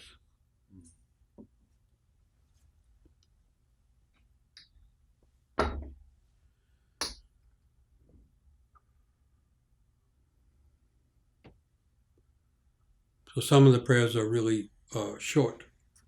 My prayer, I pray for the release of all that has harmed, divided, disrespected, and destroyed. I pray for the release of all that has harmed, divided, disrespected, and destroyed. Let's say in this year of a lot of disrespect and a lot of division, I pray for a release of all that energy. Let's pray for that. A release of the energy that generates all the confusion and all the conflict, all the division. Another one. My prayer is like this. May we be defeated by constantly greater beings in order to become ourselves.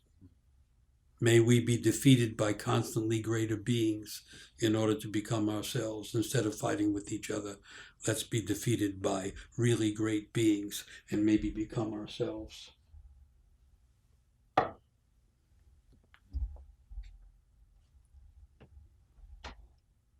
This is related to that.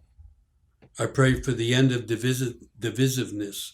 I pray that we reconnect to the heart of what it really means to be human, to connect deeply with one another, to support the growth and the thriving of all, to embrace our vulnerability and be reconnected with natural cycles, to protect and nourish the natural world and realign ourselves with our own soul purpose and with the soul of the world. I'll pray for that. That we reconnect with the heart of what it means to be truly human, which does mean to be connected to the world of nature and to the soul of the world. I'll pray for that.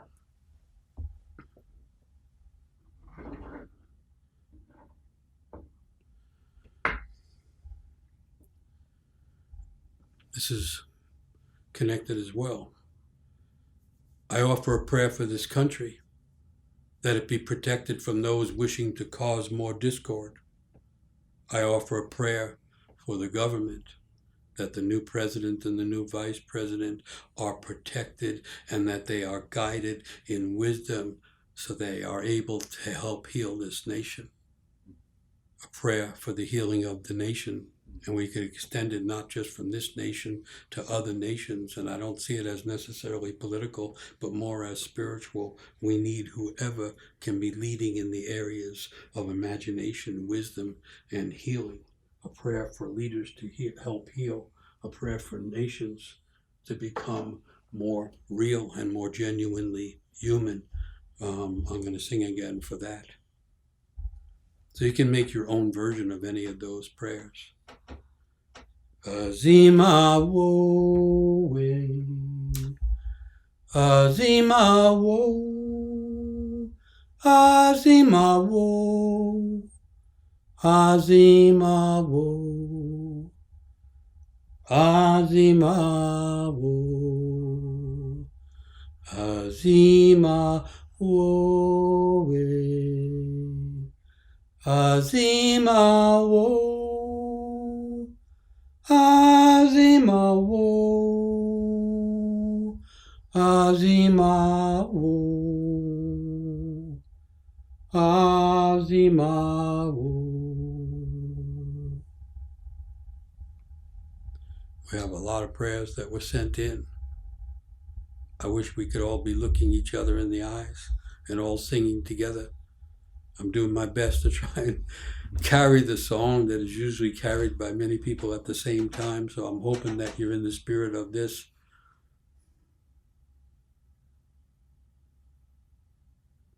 Is someone praying? May I be a light for those lost in the darkness, and may I remember my own light when I get blinded by darkness, and may humanity light up together, and may we all be safe, and may we remember who we really are, and may we remember who we really are. So, a light for those lost in the darkness. You can only imagine how many people lost in the darkness tonight, lost in the darkness tomorrow night because of homelessness, because of addiction, because of illness, because of isolation. For those lost in the darkness, and that we might remember our own light when the darkness falls on us. Let's pray for that.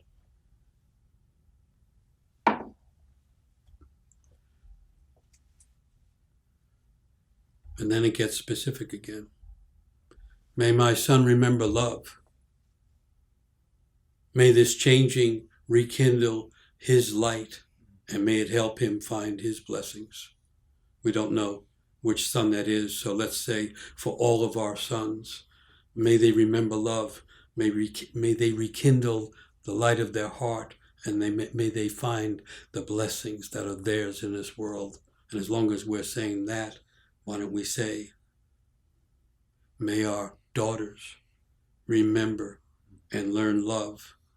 May they rekindle their inner light and find the blessings this world's trying to give them. For the sons and the daughters, for their love, for their blessings.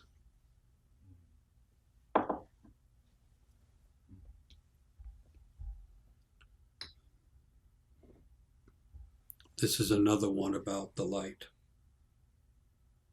May we never forget that the light is always present, even when it is shrouded from our view. May our inner light radiate with courage and luminosity into the year coming. And may we remember that we are each part of the light. Beautiful. May we radiate with courage and luminosity our own light, our own imagination, our own creativity, our own love, our own caring, our own longing, our own beauty into the coming year. I'm adding words to other people's prayers. I encourage you to do it as well. In this kind of thing, you can borrow from someone's prayer.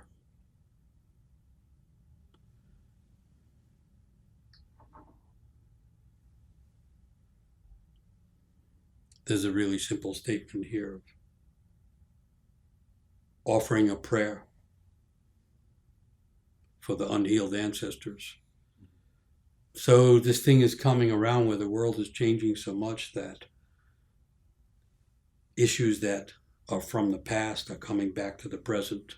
And there's an old practice of putting a candle and putting a prayer for the unhealed ancestors in whatever lineage you want to imagine, for the wounds of the past, for the mistakes of the past, and for the unhealed ancestors. We'll put a prayer for them.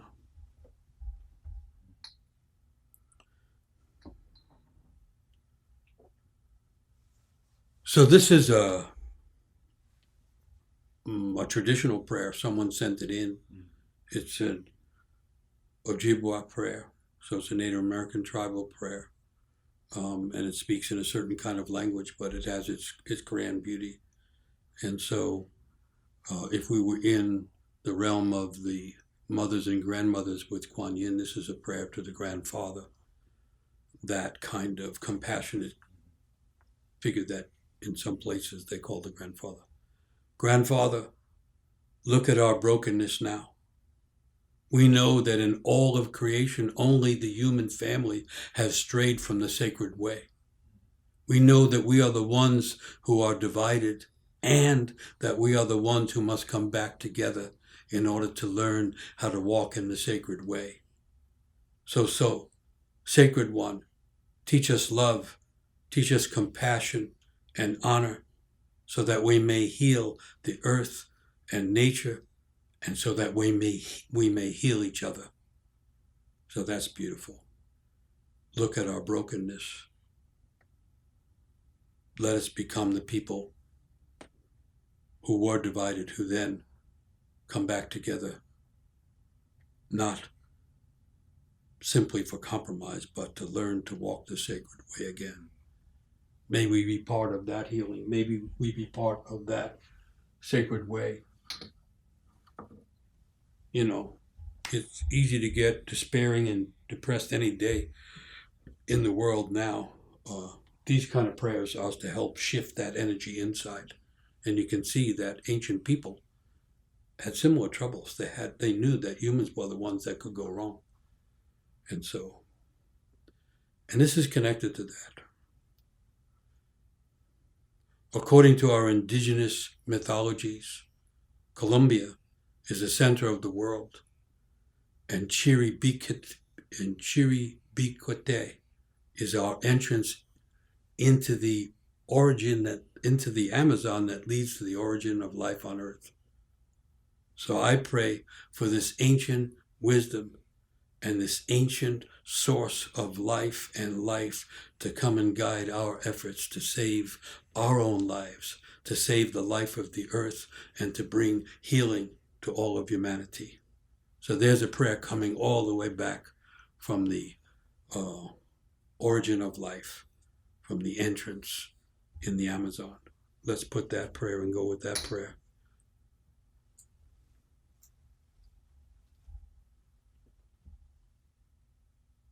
It's an occasion for big prayers like that.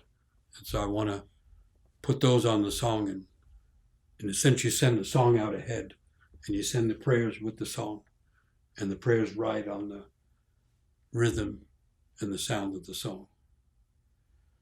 Azima wo, Azima wo, Azima wo,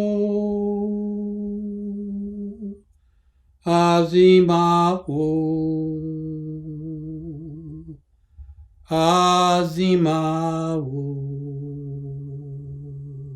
May the wisdom of all those old traditions awaken and come back and catch on to us and help us find the way. May all those indigenous people that have been so mistreated for so long, that have been so denied and so vilified, may they be seen with new eyes, because many of them are carrying knowledge that is needed now.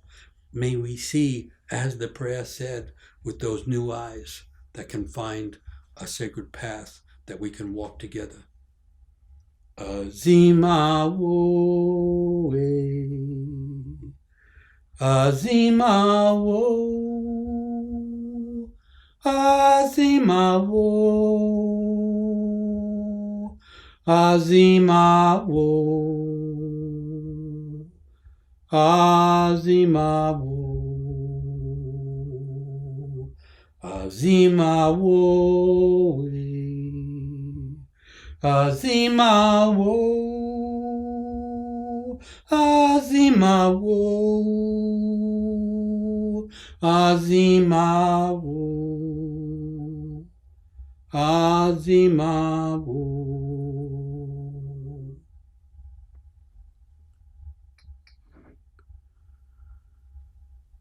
So here's another.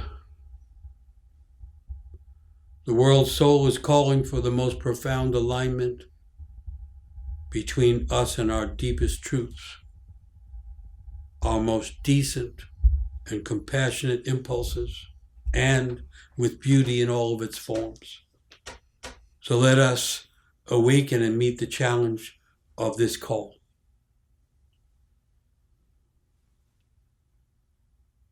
So that's the idea that everyone has a calling in life.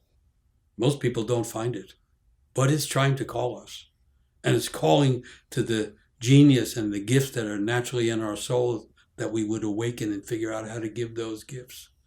And now, when nature is in so much trouble, when the balance between nature and culture is so disturbed and distorted, when culture itself is so conflicted and so distorted, the calling gets greater. In the midst of the confusion, the calling increases. And so there's a way in which, this is a poet saying this, there's a way in which we are now kind of have a challenge of, can we answer the call? I just want to say, there's no one answer coming down the road that's going to solve things. There's no one belief that's going to fix things.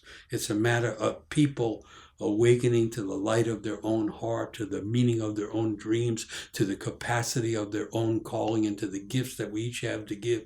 That's the only way this thing gets healed and gets fixed, I think. There's too many broken things. It takes many, many people awakening to begin fixing those things. And they say if people begin to try, then the intensity of that can grow. And they say this solstice is one of the nights to begin that intensity, to begin to answer the challenge. So let's pray for that.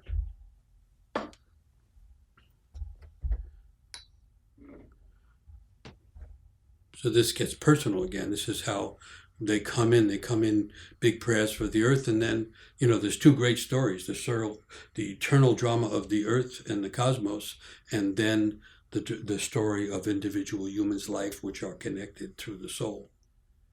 Please help me pray for healing in my own life, from the emotional pain that I have, and from the fragmentation due to decades of trauma.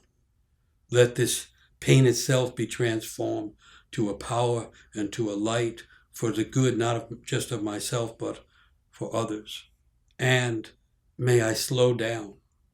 May I feel and find a home in myself. May I find a kind of inner shine that will even shed light on my shadow self. So that's a complex prayer by someone wanting healing from fragmentation and wanting some kind of clarity about the shadow and the light inside. So let's pray for that kind of thing for ourselves as well.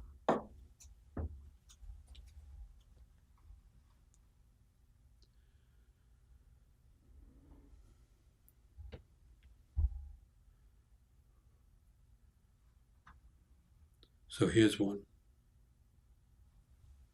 I pray that my prayers be the right ones, for me, for you, for the world. I embrace the mystery of these times and the need for new ways of praying, new ways of seeing, new ways of knowing what we've known all along, but to know it again.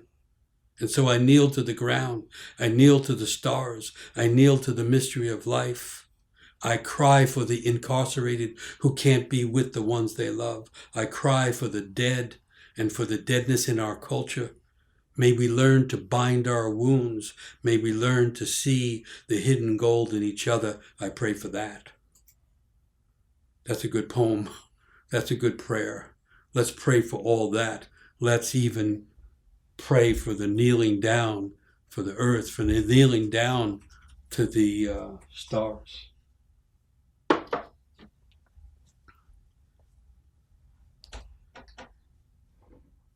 So maybe that's the last prayer. There was so much good kneeling, and they got back to the stars and the idea of the cosmos.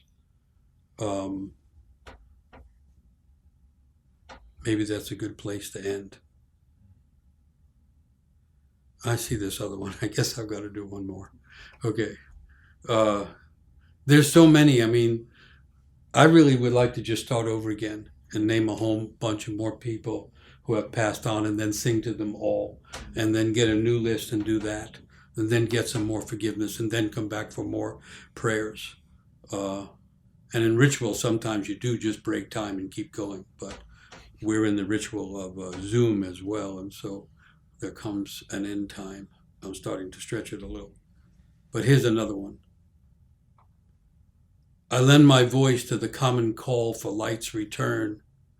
I cast a net of prayer far into the starry cosmos. I cast that net for renewal of life on Earth.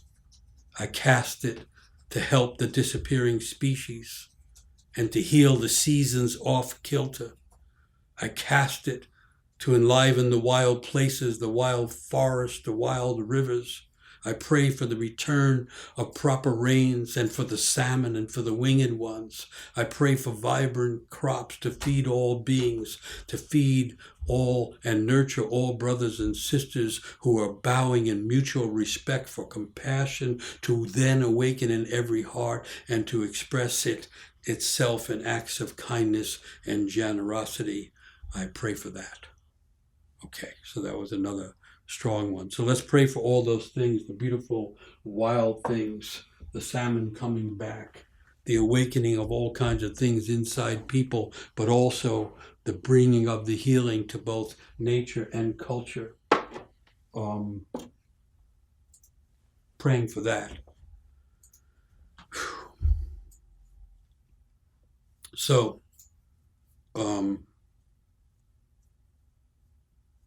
we've been to the place of remembering those who have passed, and I'm still feeling the gravitas of that, the importance of that. Funerals are never finished, they're just refined.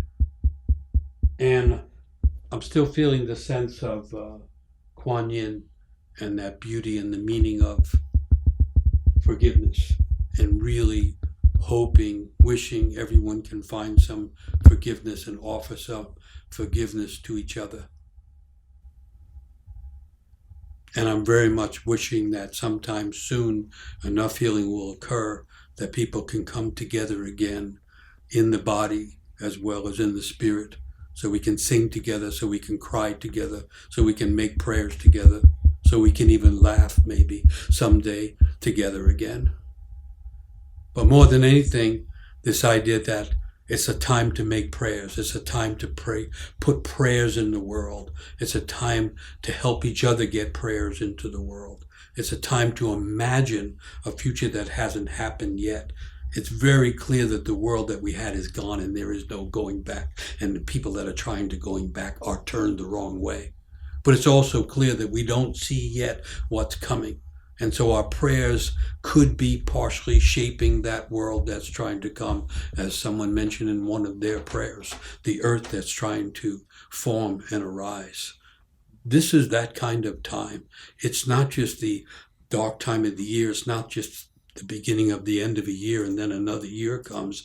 It's the end of a worldview. It's the end of a cycle of some kind. And so we're poised on that edge between the ending of things and the beginning, and that makes us more capable of influencing how that happens. And so these prayers for healing, these prayers for being connected to nature, these prayers for being connected to ourselves and to the meaningful old traditions that are trying to awaken and come back through us, these prayers for, finding the courage to face darkness, I think are all the more meaningful. This is a time of radical change. It's going to continue to be that way.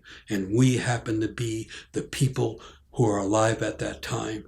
There's an old idea that says that the other world is the sacred world. It's the world of where everything begins, where all life came from. It's the world of eternity. It's the world of spiritual imagination. It's the world that we're praying to when we're praying for. And the old idea is that the eternal is constantly trying to come into the world. The timeless is trying to break into the time bound. And the eternity can only enter the world, they say, through the people who are living now. So we are the people living